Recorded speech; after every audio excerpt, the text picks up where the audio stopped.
5, kita mulai aja. Suara gue jelas nggak? Jelas, yes. Oke, makasih guys. Pada mau on cam ya nih? Apa aku sendiri aja on cam?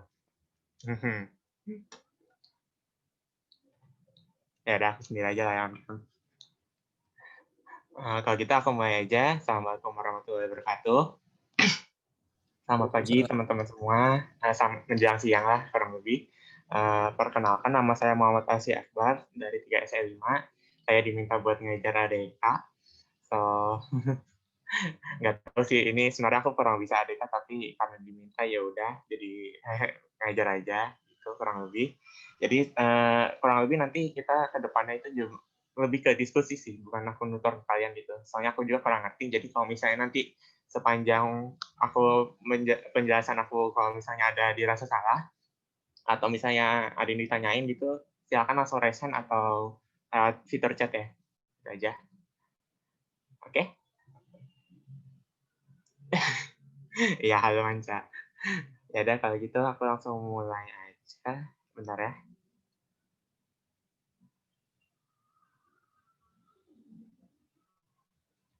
Izin share screen teman-teman.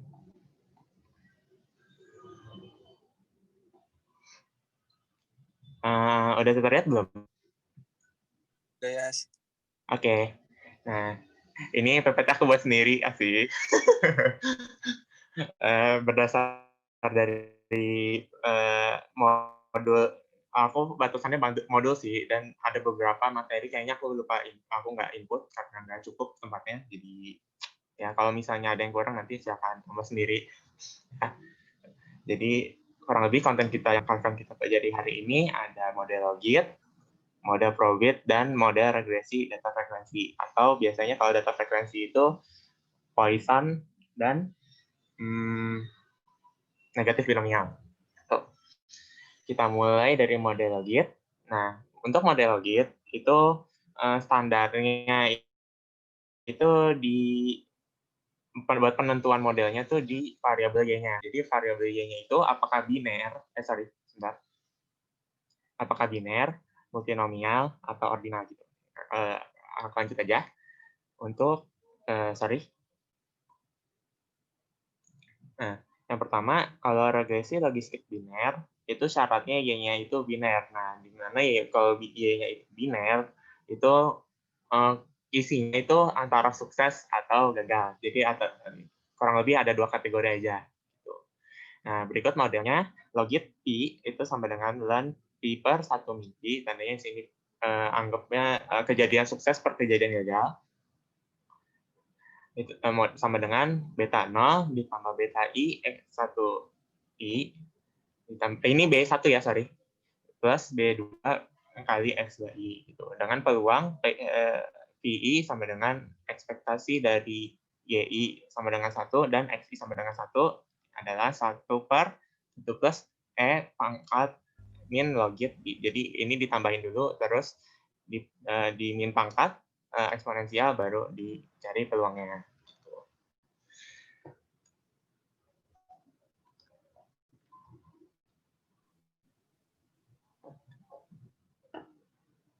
Lalu untuk inferensia dari regresi logistik biner ini ada uji simultan dengan hipotesisnya H0 itu beta 1 sama dengan beta 2 sampai beta P itu sama atau 0 sama dengan 0. Dan kalau H1-nya itu minimal ada satu beta yang nilainya tidak sama dengan 0. Lalu untuk statistik ujinya, itu ini pakai likelihood ratio G kuadrat sama dengan min 2 ln L0 per L1. Nah, atau enggak kalau misalkan jumlah sampelnya banyak, chi-square, itu bisa pakai chi-square dengan yang rumus kalian pasti udah tahu gitu. Nah, tapi aku nggak tekanin di sini karena seperti di kisi-kisi, kalau misalnya kita cuma bakal baca output aja kan. Jadi aku nggak bakal singgung lebih dalam untuk ini. Lalu dengan daerah kritisnya itu tolakkan 0 jika K kuadrat lebih besar dari K square alfa dengan derajat bebasnya P. Derajat kebebasan P. Nah, hasil uji simultan ini bisa dilihat dari output XPSS dengan tabel Omnibus Test of Model Coefficient. Nanti ada contohnya. Lalu untuk uji parsial, itu ada hipotesisnya H0 sama dengan beta I sama dengan 0, di mana I-nya dari 1 sampai P. Jadi semua beta koefisien regresi atau slope dari model regresinya, dengan H1-nya itu beta I tidak sama dengan 0. Tuh. Tandanya kalau misalnya tidak sama dengan 0 kan tandanya ada hubungan ya, ada hubungannya signifikan gitu di variabel X tersebut. Gitu. Lalu dengan statistik uji, itu statistik uji yang di sini digunakan itu Wald. Wald itu pendekatan chi-square dengan derajat bebas 1. Tuh. Statistik uji rumusnya gini, WJ sama dengan BJ, ini BJ per SE BJ. Nah, ini lebih ke gunainnya pakai betanya. Kan biasanya kalau di tabel, nah ini pakai aku aja nanti jadi aku lanjutin dulu. Nah, daerah kritisnya itu tolak H0 jika nilai Wald-nya itu lebih besar dari chi-square alpha dengan derajat bebas 1. Nah, lalu output SSS-nya itu bisa dilihat dari tabel variable in equation. Nah, ada PC nih, AlGWalt pakai kuadrat nggak itu ya seharusnya? Ada iya, kurang tahu sih, ada W kuadrat atau W doang gitu. Aku baca di modul sih W ya. Mungkin kesalahan nanti kalian bisa rekoreksi sendiri untuk W kuadrat ya. Aku lanjut ya. Nah, jadi di tabel variable in equation kan ada parameter, ada Wald, terus ada FE gitu kan ya.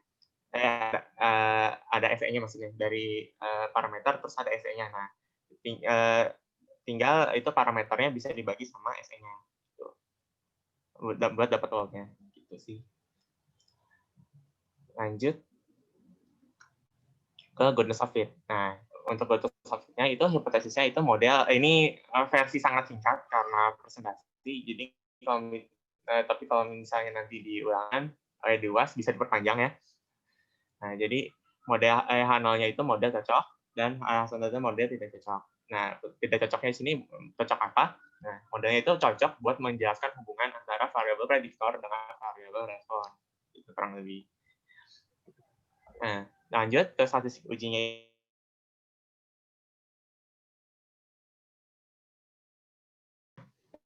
Koma P ya. Dengan output SPSS-nya itu bisa dilihat dari hasil Hosmer dan Lemesford test. Gitu. Sampai sini ada mau ditanya dulu?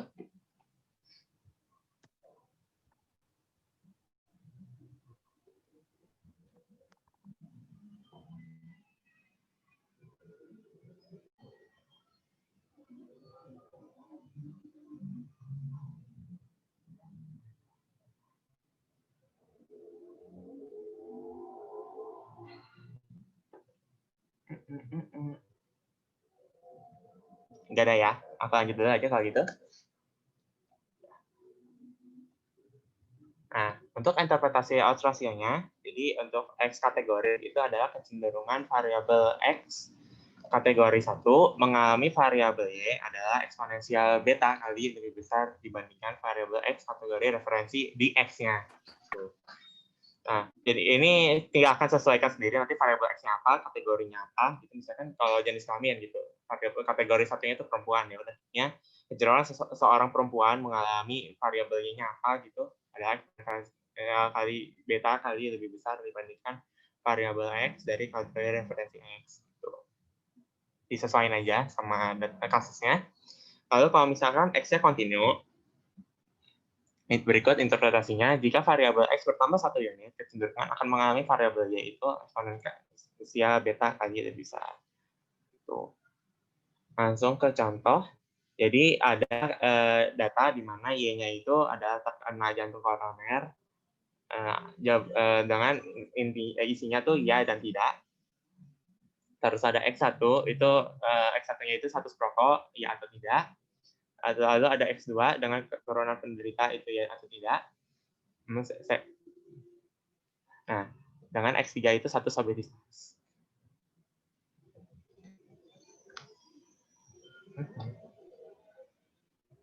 Nah, berikut uji simultannya. Jadi udah ditampilin nih tabelnya. Jadi kita langsung itu aja baca outputnya. Jadi dimulai dari kita tulis dulu H0-nya, H0 itu beta 1 sama dengan beta 2 sama dengan titik sampai beta T itu sama dengan 0. Dengan H1-nya minimal ada 1, beta J itu titik sama dengan 0. Nah, bisa dilihat nih statistik ujinya. Aku kurang tahu sih nanti bakal dikasih tahu atau enggak ini sigmanya di UAS, tapi kemungkinan besar tidak sih. Jadi kasih tahunya paling chi-square-nya dengan df. Nah, kalau misalnya demikian, tandanya kalian perlu cari dulu nilai chi-square labelnya. Nah, kalau karena ini udah curang tanda kutip ada signya, jadi kita langsung lihat aja signya. Nah, sig kan di sini 0,181 ya. Nah, 0,181 itu lebih besar dari 0,05 yang bertanda kalau ini gagal tolak H0. Jadi kesimpulannya, dengan taraf signifikasi 5%, data sampel belum cukup bukti untuk menunjukkan itu ada satu hubungan yang signifikan antara variabel prediktor. Nah, variabel prediktor tadi ada status perokok, keturunan, sama status obesitas ya. Nah, jadi dari 3 variabel itu nggak ada hubungan yang signifikan dengan variabel responnya, yaitu terkena jantung koroner. Gitu.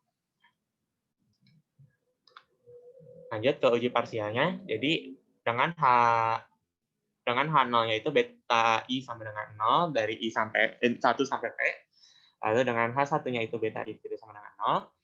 Nah, dilihat kalau dari tabel ini, variabel ini equation, itu bisa dilihat dari signya ini. Kalau misalnya ada signya.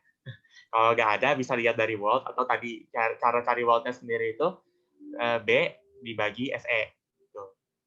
Nah, jadi dari signya ini dapat terlihat kalau hasilnya tuh lebih dari 0,05 semua ya. Nah, karena lebih besar dari 0,05 semua, tandanya semuanya gagal tolak H0.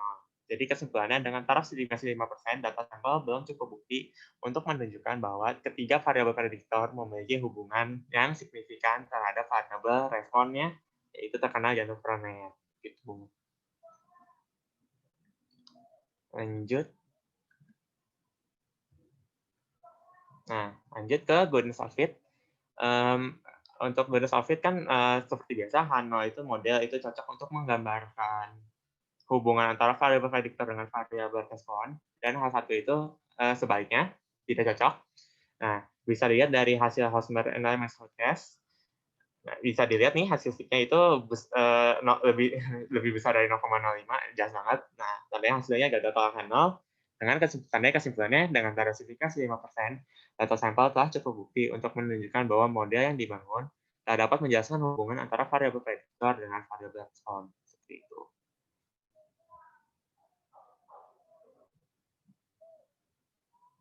Ada chat yang ke aku, Ki, kalau nggak salah kata salah satu dosen, kalau disimulkan nggak signifikan, nggak perlu dilanjutin ke angka selanjutnya.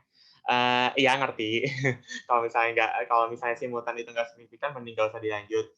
Cuma kan ini buat belajar, jadi kalau buat belajar mah nggak apa-apa lah ya. Gitu. Jadi bisa nge-breakdown semuanya toh. Gitu. Oke.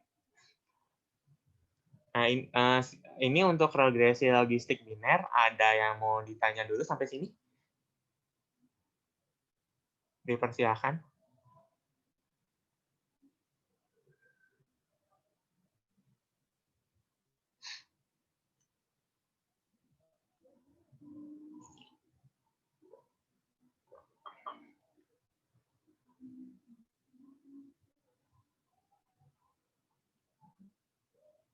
Asumsinya nggak ada ya. Jadi aku lanjut dulu aja.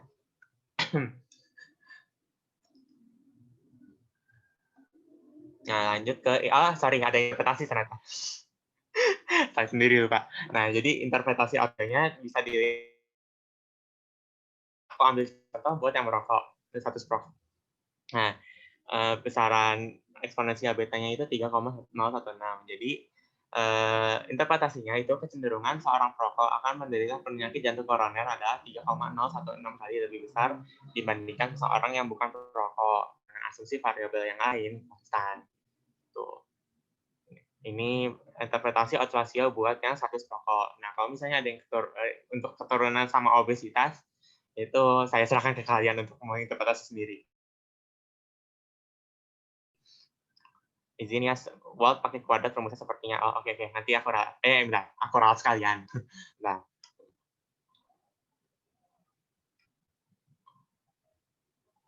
Mana?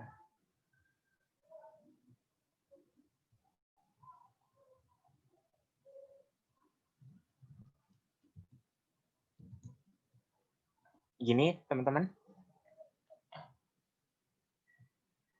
Oke, makasih. Ke bawah untung nggak ada sih, jadi thanks. Nanti nggak tahu deh ini PPT bakal kirim sama tim akademik nggak ya? Aku nggak tahu.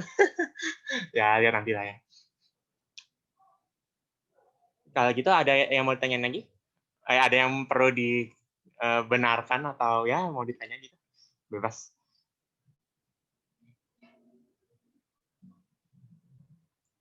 Ya, mau nanya, kalau di biner kategori di variabel X itu jumlah kategorinya harus 2 atau boleh lebih. Kalau biner, aku balik dulu ke slide biner ya.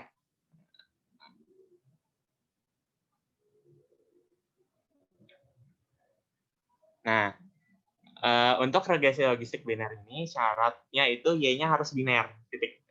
Gitu. Jadi kalau misalkan, kan kalau misalnya, berarti kan kalau kategori biner itu 2 kategori aja, antara ya kalau misalnya nggak kategori 1 ya kategori 2 kan, tandanya jadi antara sukses atau enggak gagal, gitu kurang lebih. Nah, jadi kalau buat biner itu wajib 2 kategori doang, gitu. Kalau misalkan lebih dari 2 kategori itu bukan biner, gitu, tapi multinom nanti di materi setelah biner ini, gitu. Menjawab?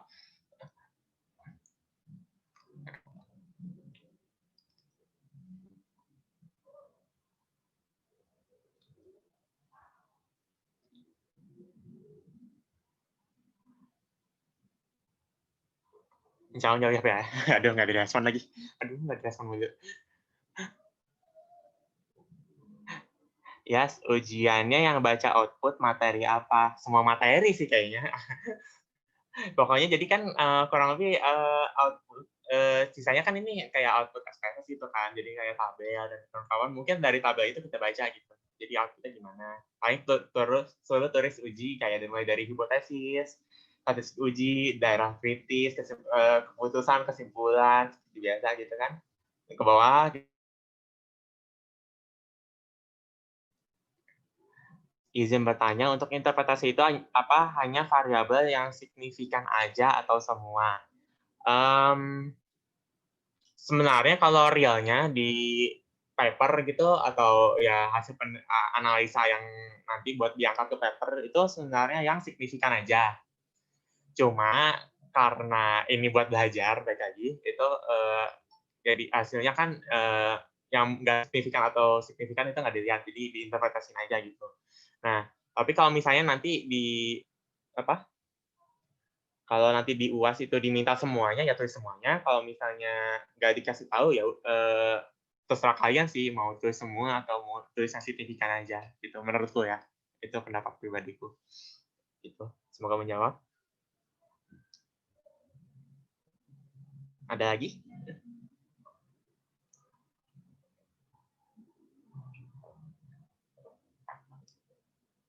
Oke, sama-sama.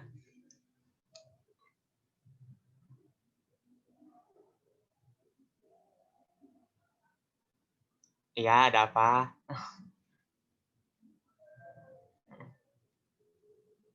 Cara cari DF di Housemarque kayak mana?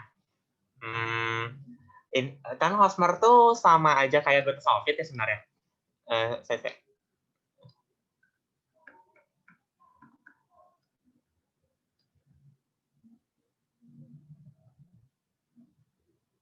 nah ini. Nah, gimana goodness outfit itu sebenarnya PE itu kan dari database itu PE, di mana PE itu banyaknya parameter, total parameter ini kan tandanya parameternya ada 4 nih ya. Nah, N-1 gitu. Jadi cuma ada 3. Anggap aja kayak buat DF Hosmer tuh yang konstan tuh dihilangin gitu. Jadi DF-nya tuh merokok, penurunan obesitas 3 gitu kan. Itu DF-nya. Itu. Menjawab? Oke, sama-sama. Ada lagi?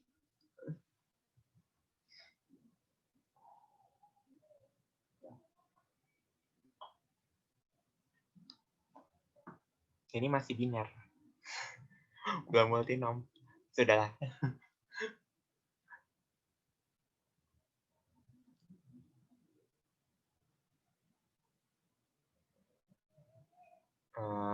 Oke, aku lanjut aja ya, biar nggak menyita waktu banyak. Lanjut ke regresi logistik multinomial. Nah, syaratnya buat multinomial, Y-nya itu multinomial.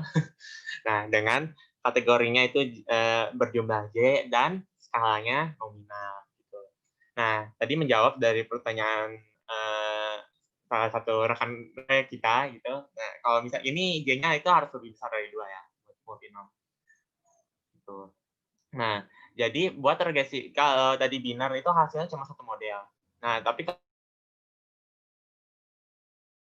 banyak J-1 model gitu. Jadi misalnya kalau ada 4 kategori gitu, Y-nya itu ada 4 kategori, nanti model yang terbentuk itu ada 3 model gitu. Nah, terus modelnya itu masing-masing bentuknya tuh sama sebenarnya kayak regresi logistik biner gitu. Jadi kayak ada regresi logistik biner yang berlipat ganda gitu. Gitulah kalau kurang lebih jadi regresi multinom tuh. Gitu. Semoga dimengerti yang tadi aku jelasin. Nah, buat peluangnya, jadi misalkan ini di sini ada 3 kategori ini Y-nya. Jadi ada dua model. Model J1X itu modelnya ini dan model kedua itu modelnya ini gitu. Jadi buat peluangnya itu cara carinya seperti ini. Probabilitas buat misalnya Y-nya sama dengan 0, rumusnya ini, kalau Y-nya 1 ini, Y2-nya ini. Gitu. Jadi kurang lebih tinggal harus bentuk dulu model Y1 sama Y2-nya, terus sesuaiin nilai X dan Y-nya, baru dimasukin ke rumus probability ini. Lanjut ke uji simultan. Nah, uji simultan di sini bisa pakai overall model fit. Nah, hipotesisnya, sorry, ini model cocok. Kenapa model cocok? Bentar ya. Mana tadi?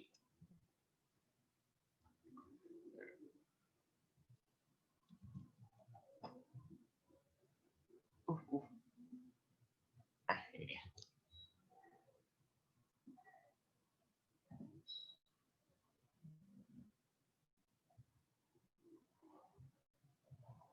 Nah,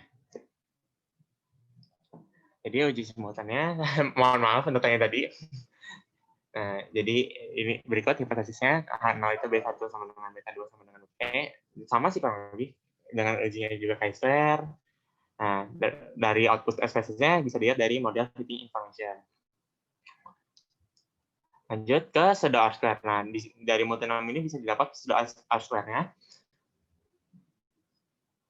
Benar. Nah, jadi ada tiga pseudo R-square ini ada 3 komponen. Ada Cox and Snell, ada Nagelkerk, dan Mercader. Nah, ini semuanya masing-masing itu semuanya R-square gitu. Nah, jadi buat milih yang mana itu yang dipakai itu pilihnya yang terbesar. Biasanya Nagelkerk sih.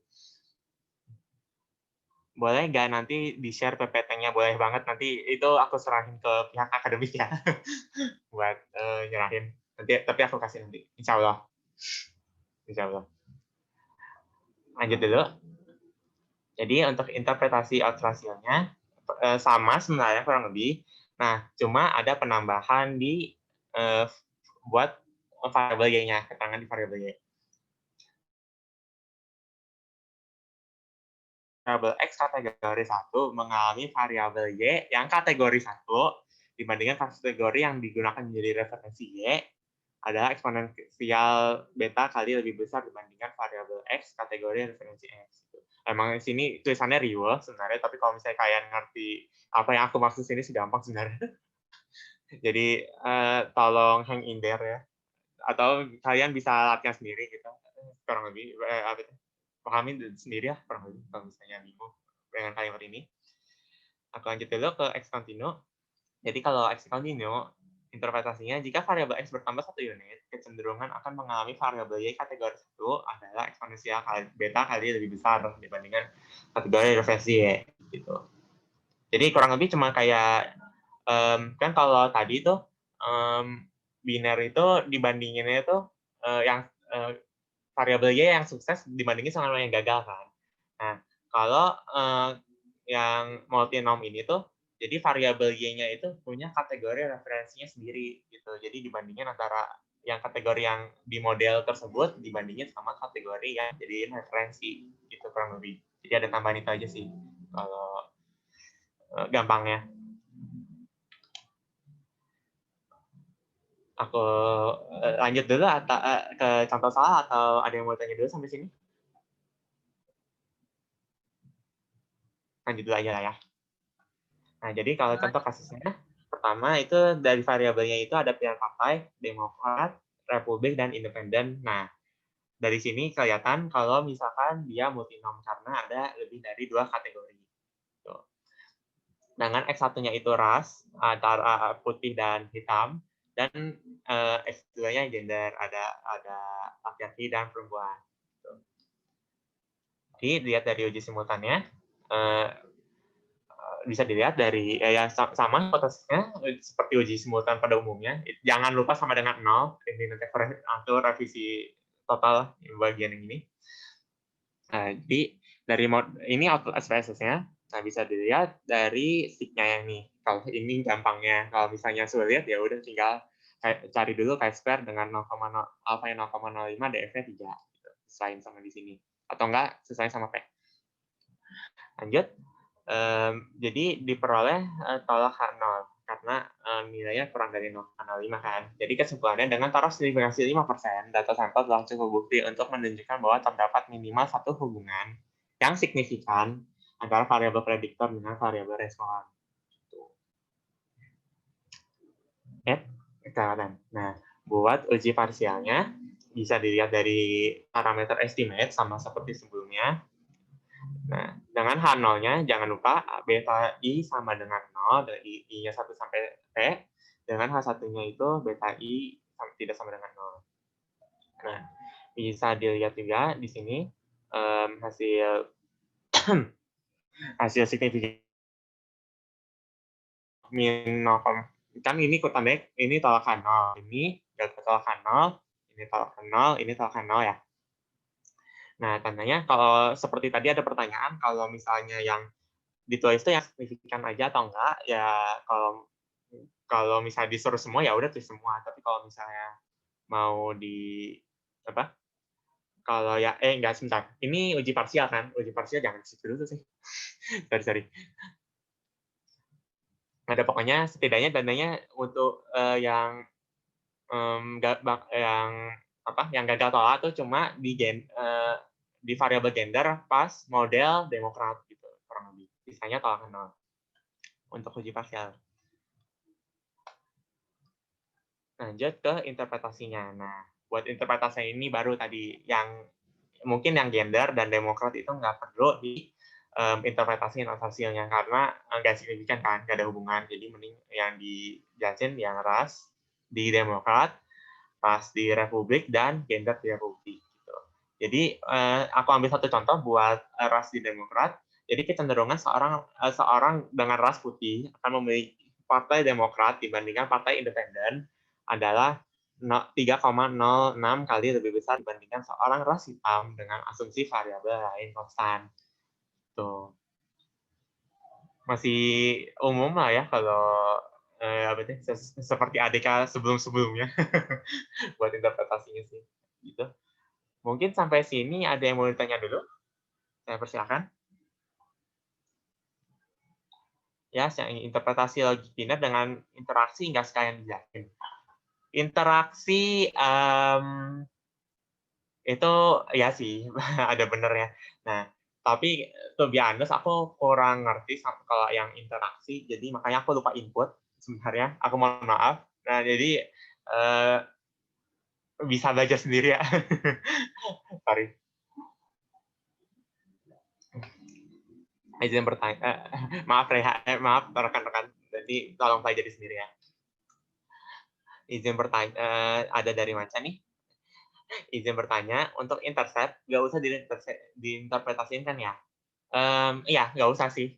Soalnya itu nggak nunjukin apa-apa sih, maksudnya kayak kurang informatif tanda kutip. Tapi kalau misalnya ditanya ya silahkan interpretasiin sesuai dengan anak gitu.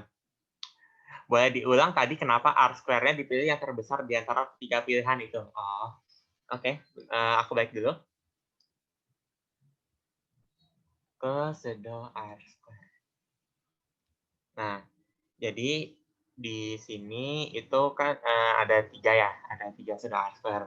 Nah, yang dipilih yang terbesar itu kenapa? Karena ya kan kita harapannya dari model yang kita bangun itu, model itu bisa menjelaskan hubungan antara variabel prediktor yang buat model kan. Nah, jadi makanya kita gunain yang terbesar gitu. Kalau misalnya kita yang paling kecil, tandanya underestimate banget model kita udah kayak udah capek-capek bikin, tapi cuma apa tuh di yang paling kecil underestimate banget. Rendah diri banget ya gitu. Tapi kan kita lihat kalau misalnya paper itu ya hasilnya tuh ya benar-benar yang apa tuh yang bisa nunjukin hubungan gitu, hasil yang kita bisa tunjukin tuh gitu. Makanya dipakai yang terbesar. Jangan lupa kalau R-square itu kan menunjukkan apa tuh kemampuan model untuk menjelaskan hubungan variabel antara variabel prediktor dengan variabel respon itu R-square persen kan gitu. Jadi pakainya tuh tetap yang terbesar gitu. Itu sih jawabanku. Dan biasanya Nagle curve yang paling besar. Nggak tahu untuk rumusnya, I don't know.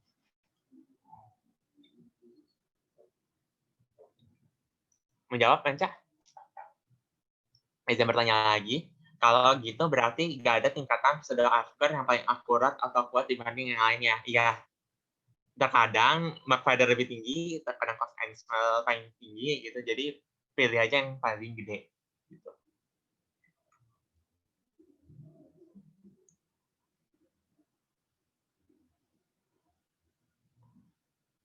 Oke, sama-sama. Kenapa ski ya?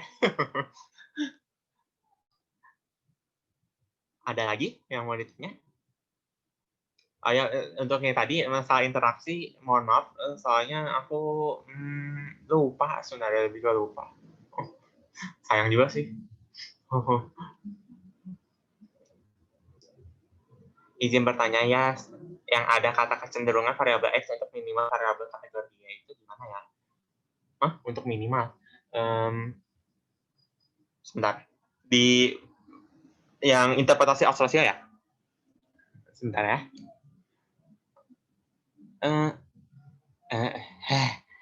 Ya udah. Ya, not responding lagi. Sabar. Oh ya, sebentar ya. Mari kita revisi bareng-bareng. Interpretasinya. Mengalami variabel Y kategori 1, minimal, nggak ada tuh minimal.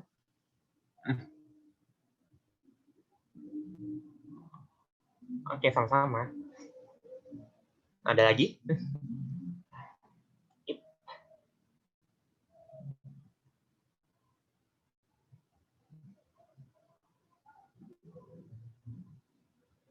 Aku asumsi nggak ada, jadi mari kita lanjut ke regresi. Regresi logistik ordinal. Nah, ordinal ya jelas syaratnya yaitu ordinal, berskala ordinal. Ya, seperti kalian tahu, ordinal itu bisa di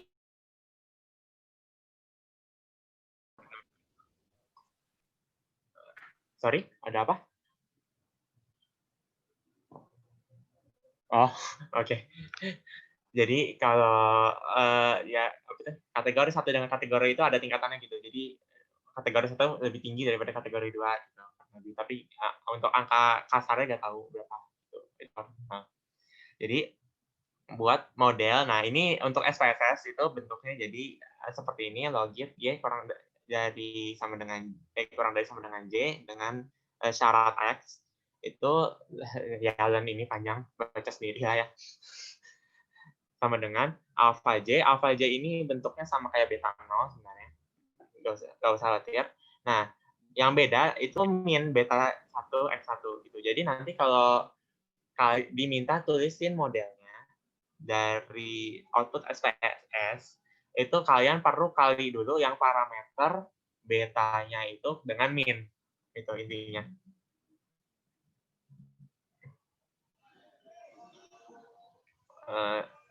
Nanti aku jelasin lebih lanjut. Nah, model ini itu model proportional odds ratio. Aduh, mana sih? Nah, model ini model proportional odds ratio. Nah, terus untuk sebenarnya di regresi logistik ordinal itu ada ada tiga sebenarnya, tapi dua juga nggak apa-apa. Nah, jadi ada proportional odds ratio. Jadi model proportional odds ratio ini model regresi logistik ordinal dengan asumsi seluruh nilai betanya itu sama. Tapi kalau non proportional odds ratio itu model regresi logistik dengan jumlah asumsi seluruh nilai betanya itu berbeda gitu. Jadi X1, X2, X3 tuh betanya masing-masing beda kalau non proportional ke proportional sama gitu. Nah, terus kita gunain proportional odds ratio kapan, non proportional odds ratio kapan, itu kita uji dulu datanya itu pakai uji parallelize gitu. Nah, jadi uji parallelize-nya itu hipotesisnya ini H0 nilai beta sama atau ya bisa akan dipanjangin dengan yang kalian udah pelajari di dosen dengan dosen masing-masing. Untuk H alternatif itu nilai beta itu berbeda. Nah, hasil ujinya ini PL, ini sebenarnya PL itu sama aja kayak G kuadrat sih. Nggak ada beda. Terus daerah kritisnya itu tahu kanal jika Kaiser, sorry, ini jika PL ya. Aduh, lupa, bentar ya. Mana? Jika PL. BTW mohon maklum ini aku bikinnya kurang fokus kayaknya. Jadi banyak salah. Jadi, nah lanjut aja. Jadi, nah hasil dari parallel lines ini bisa dilihat dari output SPSS di tabel test of parallel lines. Gitu.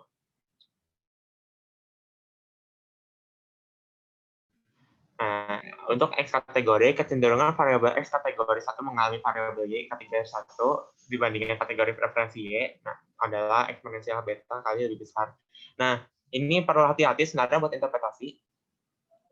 Kalau kalian itu ambil kan kalau misalnya tadi di SPSS itu misalkan suruh bentuk model dulu nih. Nah, buat model tadi kan aku udah tekan kalau dipakainya itu yang parameter di slope itu kali minus dulu ya. Nah, kalau misalnya kali minus, kalian ambil informasinya itu dari minus itu, nanti kalian bakal pakai lebih besar gitu. Nah, tapi kalau misalkan kalian nggak apa-apa, kalian ambil langsung dari parameter estimate-nya itu, kalian harus itu dulu. Ini bukan jadi lebih besar, malah jadi lebih kecil, lebih rendah. Nah, nanti kalau mungkin ini rada abu-abu, tapi nanti ada contoh soal, jadi nanti sekalian aku jelasin di latihan soal gitu sih. Bentar. Jadi parallel lines tadi apa Ki? Jadi parallel lines itu bentar. Mari kita back dulu. Ini aku dari modul sih, bentar. Aku coba nginget dulu.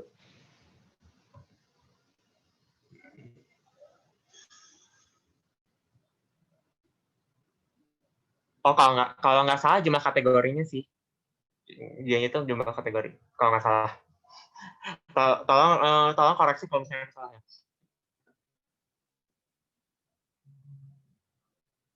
Jumlah kategori di mana ya? Ordinal Y-nya sih.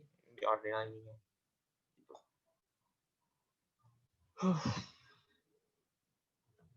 Semoga menjawab. So, lanjut dulu ke X continue. Jadi kalau X continue-nya, jika variabel X1 bertambah 1 unit, kecenderungan akan mengambil variabel Y kategori 1 adalah eksponensial beta kali lebih besar dibandingkan kategori referensi Y. Gitu.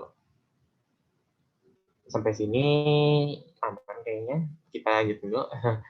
Meskipun interpretasi masih bingung mungkin. Nah, jadi misalnya contoh kasus, dengan Y-nya itu lama perjalanan trip, ada kurang dari 3 hari, 3 sampai 7 hari, dan lebih dari 7 hari. Dan X1-nya itu berupa modal buat bangun kapal, sebenarnya ini kapal. Jadi modalnya itu kurang dari sama dengan 2 juta dan lebih dari 2 juta. Dan jenis kapalnya itu nggak tahu nih, GT ini apa aku nggak tahu, tapi datanya kayak gini ya wes, gitu kan ya.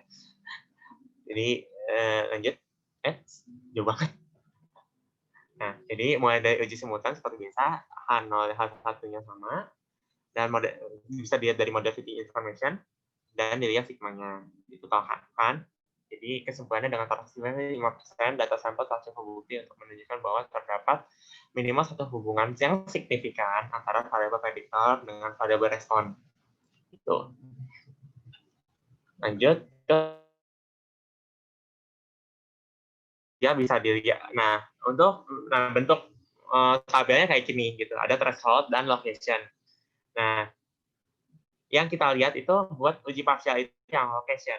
Nah, kenapa yang threshold enggak? Nah, kalau threshold ini itu asumsinya itu beta 0 atau konstan gitu.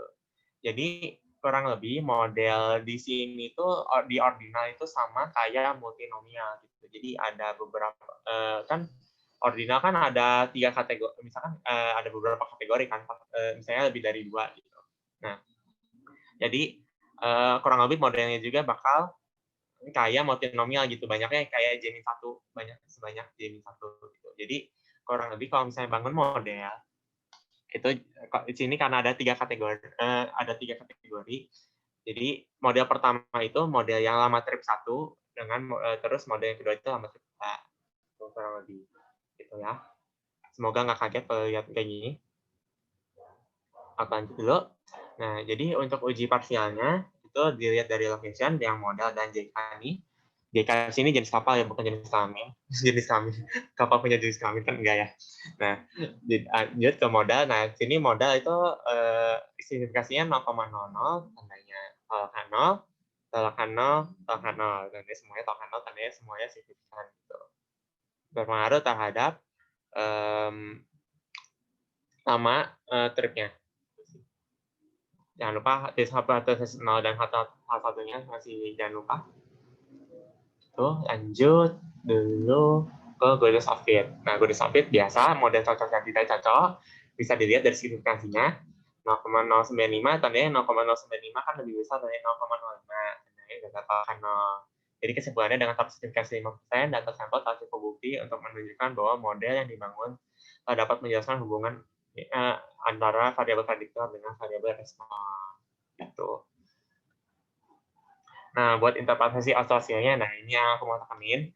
Jadi kalau misalnya kalian bikin model dulu nih, misalkan kalau kalian mau bikin model dulu, nah jadi model yang pertama dengan nama trip 1, harganya di 2,411 ditambah 1,457 ditambah 1,3 X1 ditambah 1,304 X2 ditambah 0,548 X3. Tuh. Nah, terus nah jadi yang minus ini nih, yang estimate yang ini sama ini tuh minus dikali minus gitu buat dimasukin ke model gitu. Ini buat SPSS. Tapi kalau misalnya yang TISAS, kalau SAS itu udah minusnya itu udah nggak ada gitu. Jadi bisa langsung pakai. Nggak usah dikali minus, jadi langsung pakai aja. Jadi lanjut ke model yang kedua. Jadi model yang kedua tandanya min 0,563 ditambah 1,457 X1 tambah 1,304 X2 tambah 0,548 X3. Gitu sih. Nah, di sini kan nggak ada eksponensial beta ya, tandanya kita perlu eksponensial betain dulu. Nah, jadi interpretasi odds ratio di yang model 1 nih. Aku nggak tahu model 1 ini apa. Tapi kita asumsiin aja. Jadi bentar. Izinkan saya merangkai kata dulu.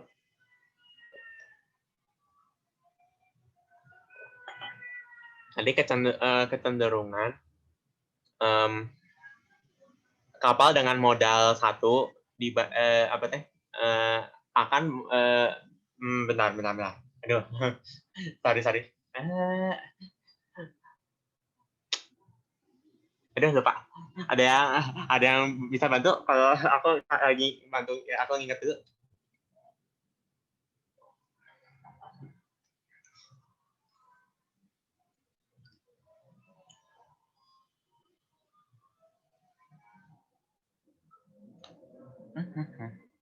Bentar ya. Saya lupa benar.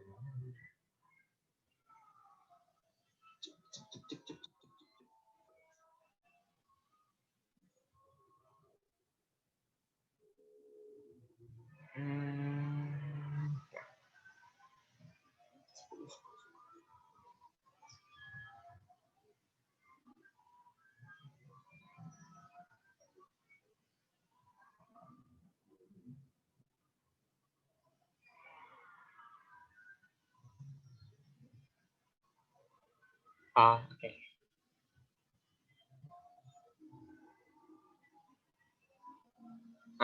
Sorry. Insya Allah udah ingat. Jadi, aduh, insya Allah. Jadi misalkan aku coba ulas sedikit.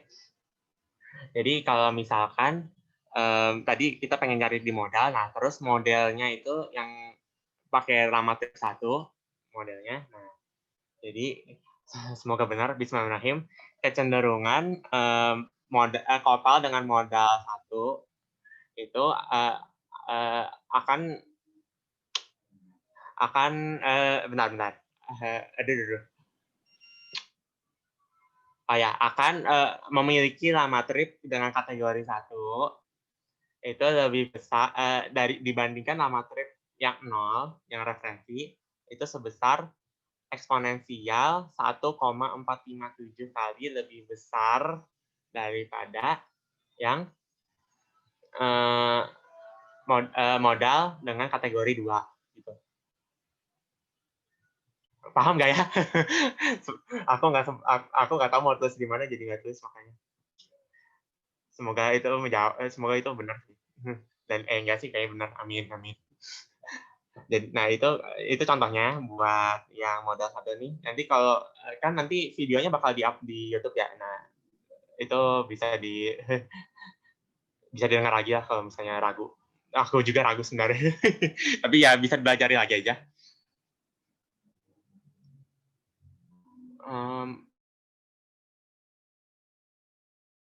Sini dulu untuk yang ordinal. Ada yang mau ditanyain?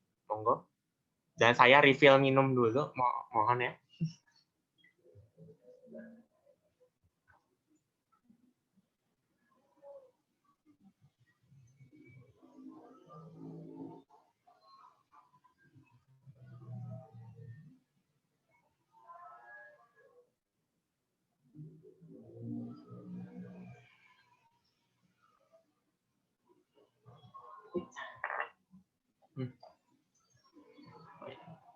Makasih udah nunggu. Jadi ada pertanyaan satu, izin nanya harapannya di PL tolak H0 apa gagal tolak H0 ya?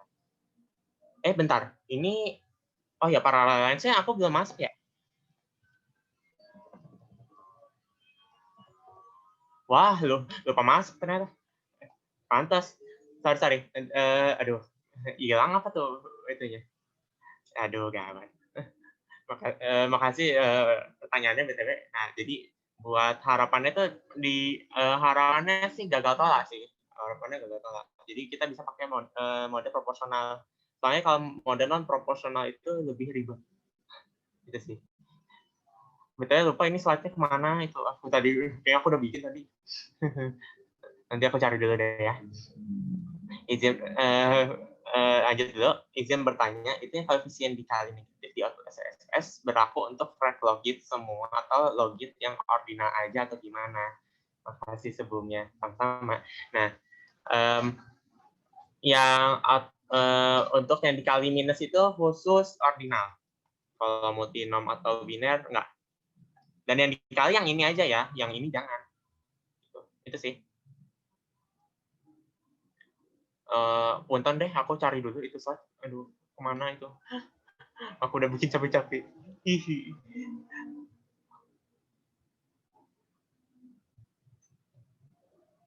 Mode paralel.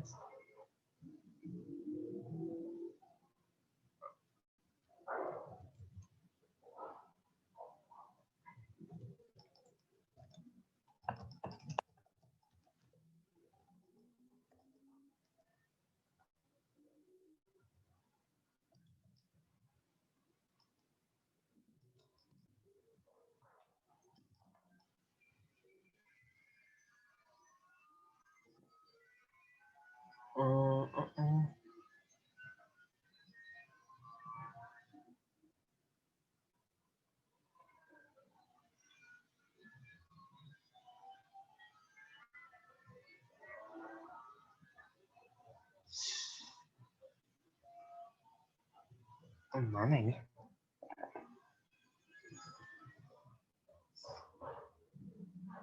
Ya, bukan.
Baik. Nah, sip. Soal model yang digunakan model apa ya? Proporsional oscillation.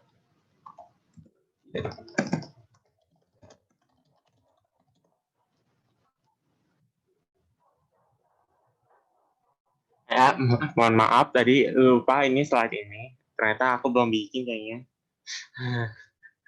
Nah, jadi kurang lebih ini uji paralelnya.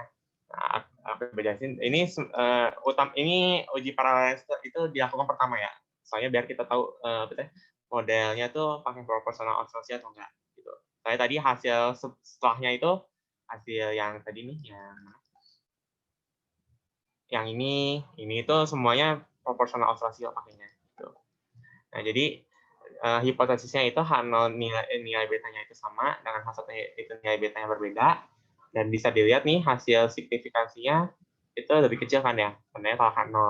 Sebenarnya dengan taruh signifikansi 5% belum cukup bukti untuk menunjukkan bahwa nilai koefisien regresi setiap variabel prediktor itu sama, sehingga sebenarnya model proportional oscillator tidak bisa digunakan, tidak tepat maksudnya tidak tepat. Nah, cuma karena aku juga belum tahu sih ini pakai SPSS gimana model non proporsional tuh gimana. Aku belum belajar. Jadi ya untuk sekarang kita pakai aja dulu proporsionalnya ya.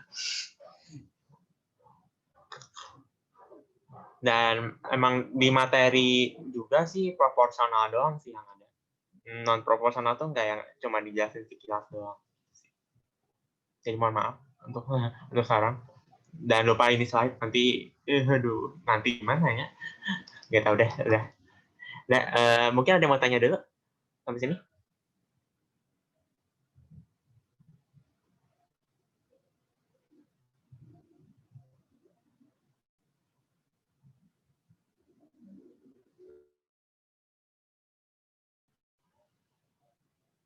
Aman ya kalau gitu? Sebenarnya hati saya nggak aman sih. Aduh, banyak bolong. Mohon maaf ya, guys. Oke, lanjut aja dulu ke model probit. Nah, ini sebenarnya ini juga to be honest, dosenku nggak ajarin detail ini, dan emang nggak diangkat juga. Nah, tapi sebenarnya intinya model probit itu tuh hasilnya tuh bakal sama kayak logit gitu. Soalnya emang nggak jauh berbeda gitu. Nah, jadi aku jelasin aja perbedaannya. Sorry, jauh banget sih. Nah, perbedaan dengan logit, jadi kalau logit itu pertama tujuannya itu buat melihat odds ratio. Nah, tapi kalau probit tujuannya itu buat melihat marginal probability. Marginal probability ini apa? Saya nggak tahu. Saya akan kaji sendiri. Terus untuk fungsi probabilitas itu yang digunakan buat logit, logistik CDF, probabilitas buat probit itu normal CDF. Gitu.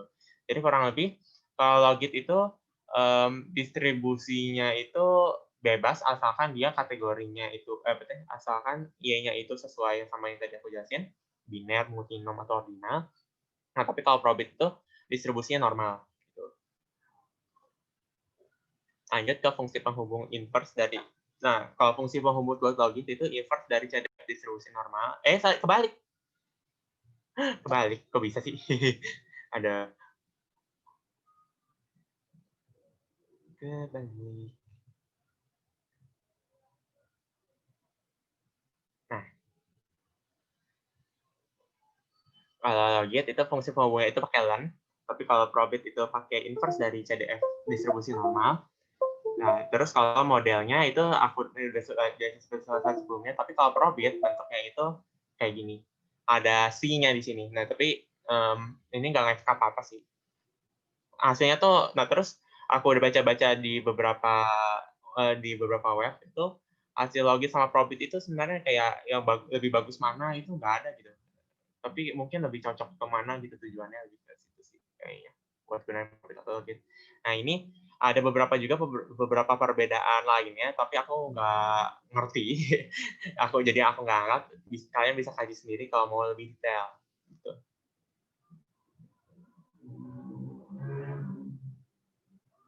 Iya, makasih.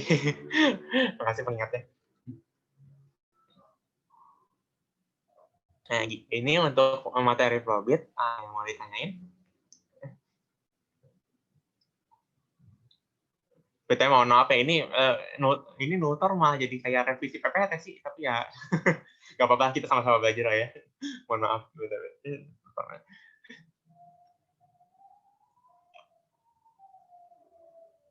Yes, ini ya di probit bukan wajib biner. Bukan wajib biner. Wajib biner. Untuk itu aku nggak tahu, silakan kaji sendiri ya.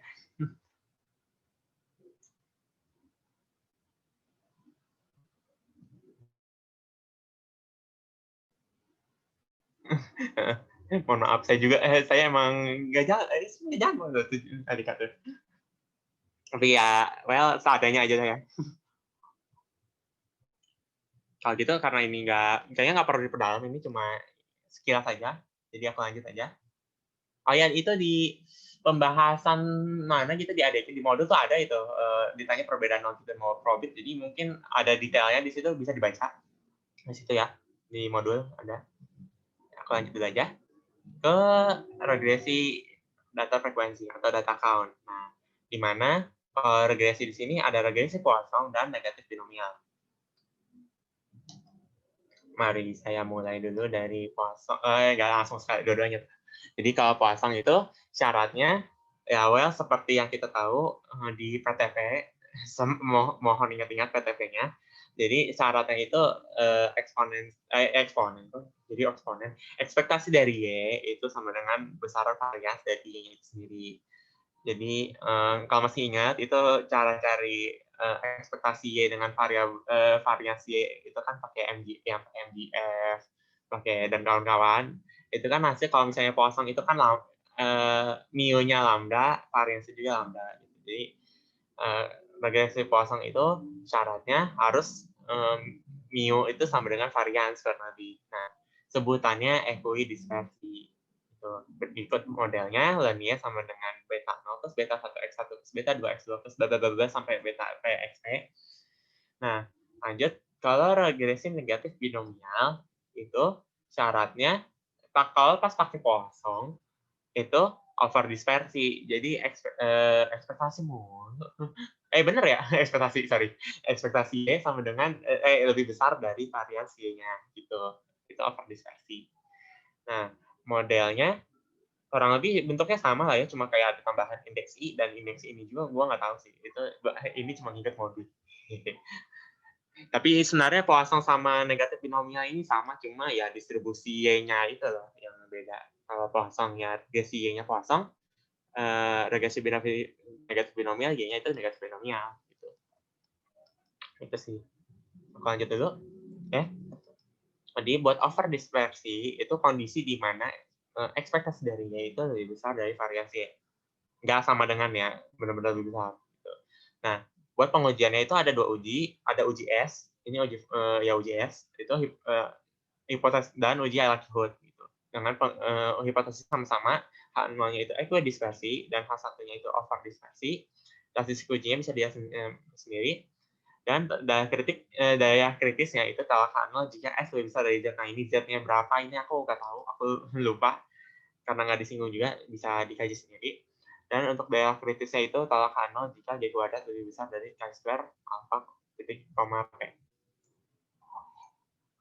Nah, buat cek over dispersi ini, di output SPSS itu dapat dicek pada tabel Bluetooth kosong. Nah, terus pada kolom value per DF di baris, deviance, dan person chi-square. Dan dua-duanya ini harus mendekati satu nilainya. Tuh. Jadi langsung contoh salah aja.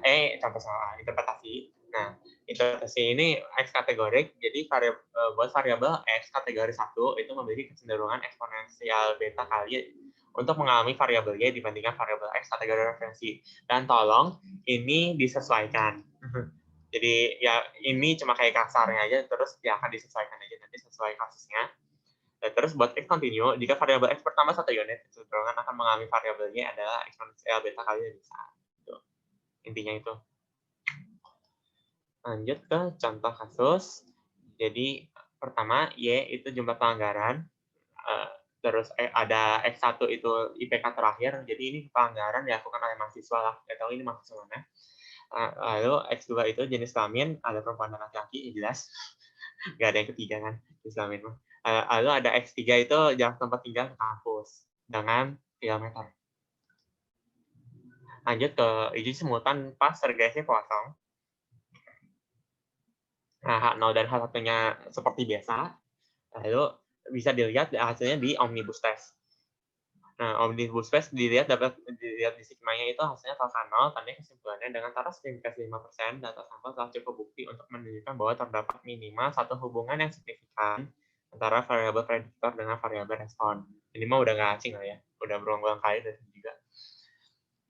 Nah, tapi hasil uji simultan di Poisson ini tuh relevan nggak sih sama data yang data di kasus ini tuh? Nah, kita perlu cek dulu equidispersinya di Poisson. Nah, jadi H0E-nya itu equidispersi dan H1-nya itu over dispersi.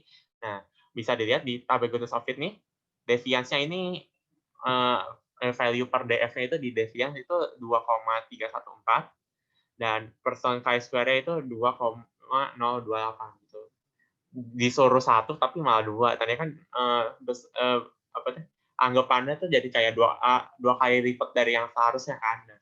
Karena 2 kali lipat tandanya ekspektasi Y-nya itu variasinya itu lebih besar daripada ekspektasi Y-nya gitu. Makanya jadi hasil regresi Poisson tadi itu nggak bisa dipakai. Jadi harus dirubah ke negatif binomial.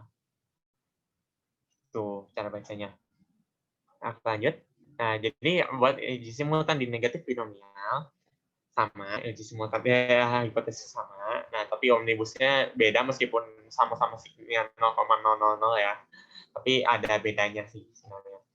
Nah, jadi hasilnya ini tolak nol dan jadi kesimpulannya dengan taraf signifikan 5%, data sampel tak cukup bukti untuk menunjukkan terdapat minimal satu hubungan yang signifikan antara variabel prediktor dengan variabel respon.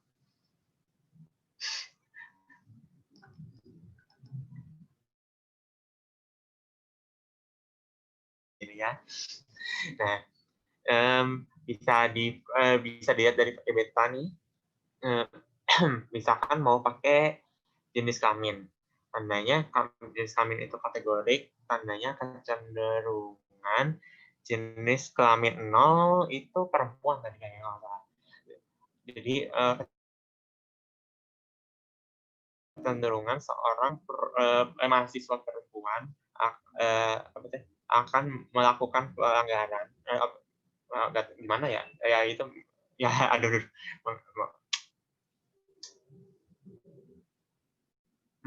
Ya akan melakukan rata-rata pelanggaran ya, rata-rata melakukan dengan rata-rata melakukan pelanggaran dengan rata-rata sebesar ini eksponensial min 0,286 kali lebih besar daripada laki-laki. Itu sih. Dan itu, nah ini aku ragu soalnya aku belum pernah latihan ini yang ordinal. Jadi ya bisa dikaji sendiri buat interpretasinya tadi. Kalau misalnya udah jelas banget aku ragunya buat buat interpretasi out rasio ini. Gitu sih. Jadi silakan belajar sendiri intinya. Gitu. Kayaknya udah ternyata udah selesai. Jadi itu aja dari yang aku bisa sampaikan. Mungkin dari teman-teman dari keseluruhan dari awal sampai akhir tadi ada yang mau ditanya. Dan mohon maaf terkait sama yang tadi interaksi sama tadi beberapa materi revisi PPT, aku mohon maaf sebenarnya karena aku itu mungkin kurang teliti dalam ini dan emang belum ngerti. Jadi kita belajar bareng-bareng gitu. Itu sih. Jadi ada yang mau ditanya? Aku persilahkan.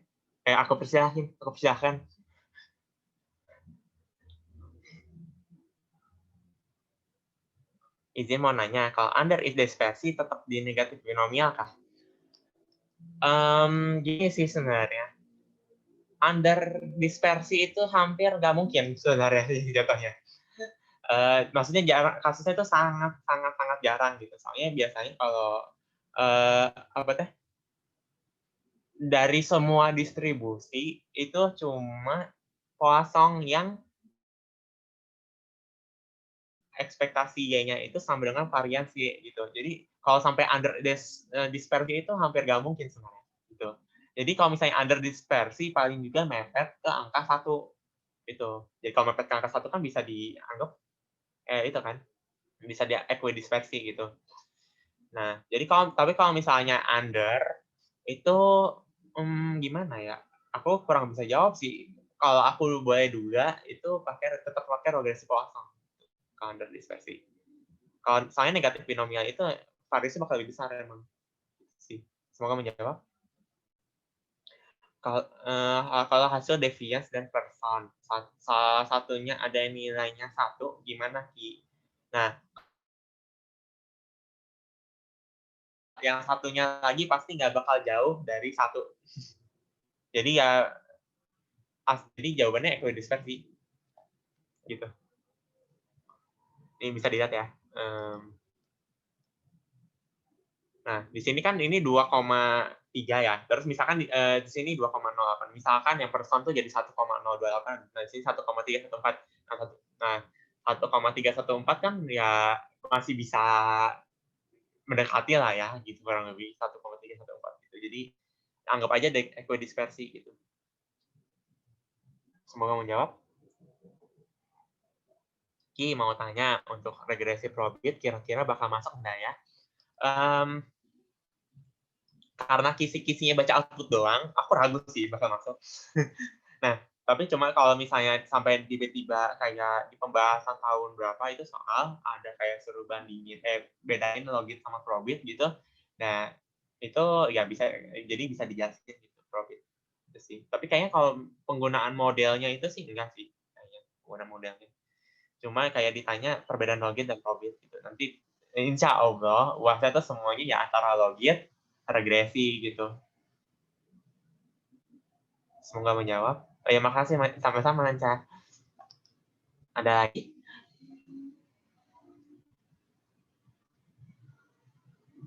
Oh ya di sini aku nggak tahu di dosen kelasku tuh dikasih materi regresi log linear ordinal. Gitu. Nggak tahu kelas kalian dapat atau enggak. Tapi karena di modul nggak ada, aku nggak masukin. Dan aku juga belum punya banyak waktu buat belajarin itu, jadi aku masukin kalian. Nah, kalau misalkan kalian bisa baca-baca sendiri itu materi logistik, logistik, sorry. Log linear ordinal itu ada. Nah, terus tadi yang tandanya malah jadi nambah PR ya gue. Emang kurang ajar gue tuh. Nah, kurang lebih materi yang interaksi, ini satu tuh PR, yang kedua itu materi yang log-lin ordinal tadi, sama satu lagi tuh ada dosenku ngasih kasus-kasus khusus itu, ada kasus-kasus regresi kasus-kasus khusus itu ada. Nggak tahu deh kalau kalian dapat atau enggak, tapi keseluruhan ya, kayak garis besarnya aku udah cakup sini. Jadi kalau detailnya saya pelajari sendiri.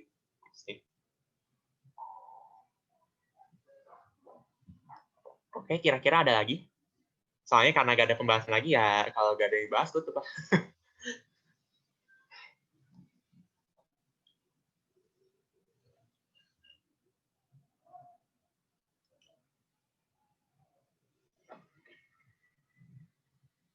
BTW ini ada absensi dan kawan-kawan nggak? Kayak rapat PKL nggak kan ya? Udah nggak ada lah ya, nggak usah.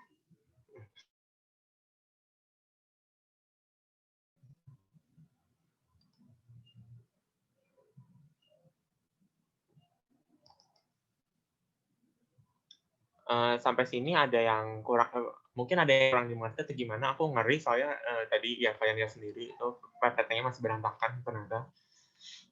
Jadi aku ngeri yang aku sampaikan ini malah jadi nggak masuk sebenarnya ke kalian. Aku berusaha sih. Tapi kalau misalnya ada yang mau dibingungin, silakan tanyain sih. Udah catat di si kok. Aduh, gawat.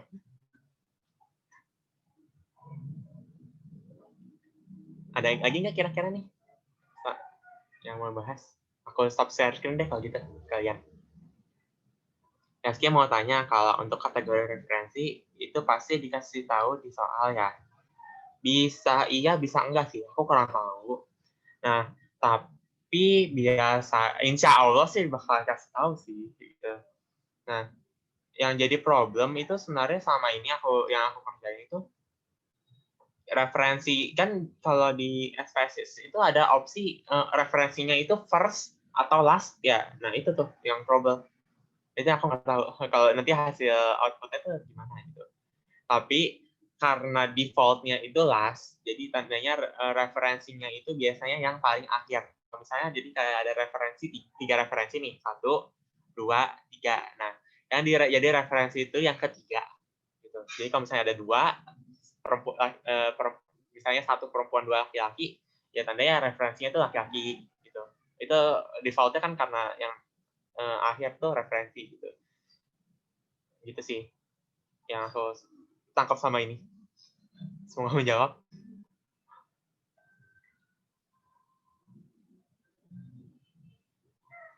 Ada lagi?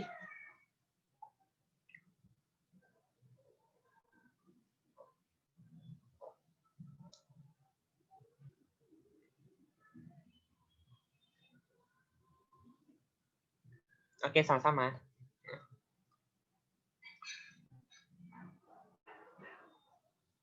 Saya ada lagi gak? Ternyata kita baru satu seperempat jam. Iya benar satu seperempat jam. Mungkin bakal 2 jam gitu.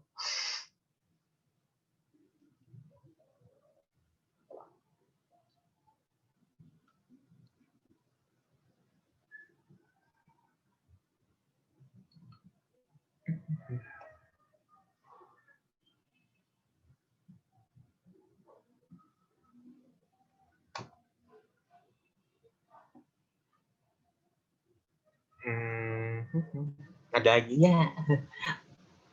Kayak kalau mungkin lagi mikir gitu mau nanya apa? Nggak tahu sih. Nah, jadi aku mau maaf sekali lagi tadi kayak kurang materi, terus penyampaiannya jadi kayak ragu-ragu tadi, apalagi interpretasi itu. Nah, soalnya ya situasional sih. Bisa jadi mungkin bisa perbanyak latihan, menurutku perbanyak latihan, terus jangan lupa baca doa dulu sebelum ngerjain, takut kayak kayak UTS kemarin meskipun sudah. Nah, terus perbanyak latihan, baca doa, terus ya terus itu sih kayak perhatiin detail gitu, kayak apa deh, hipotesis yang lupa tulis, cek statistik ujinya benar atau enggak, terus yang makanya urutannya itu biar jadi kayak nggak miss gitu sih. Itu yang tiga. Terus ya semoga yang terbaik lah buat ini buat adik kita. Meskipun output doang, ya output doang, meskipun bacanya output doang, gue nggak yakin bakal output doang sih.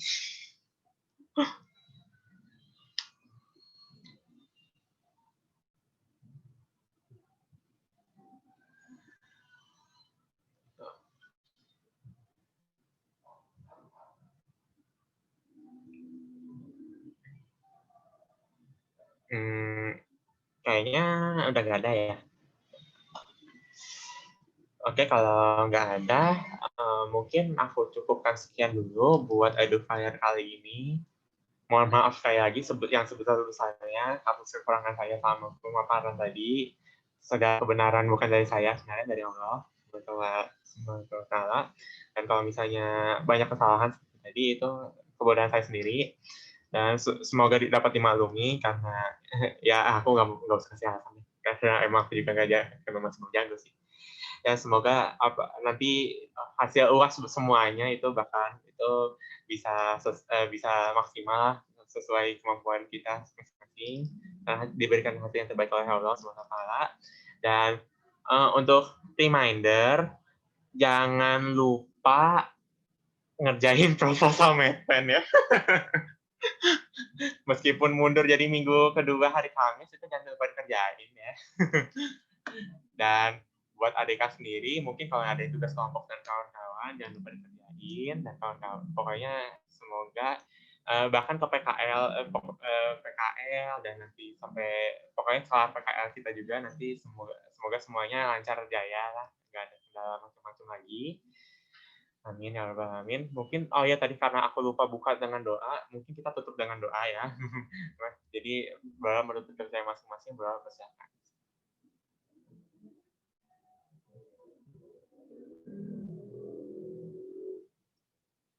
Amin, selesai. Ya, makasih sekali lagi udah memaklumi saya atas PPT tadi.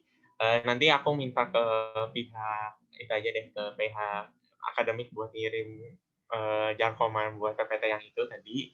Dan kalau misalkan tadi ada yang kalau misalkan PPT-nya itu dikritisi kembali dan silakan keep masing-masing gitu. Jangan anggap kalau PPT yang aku kasih nanti itu suatu kebenaran yang pasti gitu. Karena masih banyak kesalahan gitu. Oke, cukup sekian dari saya. Assalamualaikum warahmatullahi wabarakatuh. Ya, sama-sama. Mau aku langsung end meeting aja kalau gitu ya. Oke, selamat belajar kawan-kawan buat UAS dan PKL.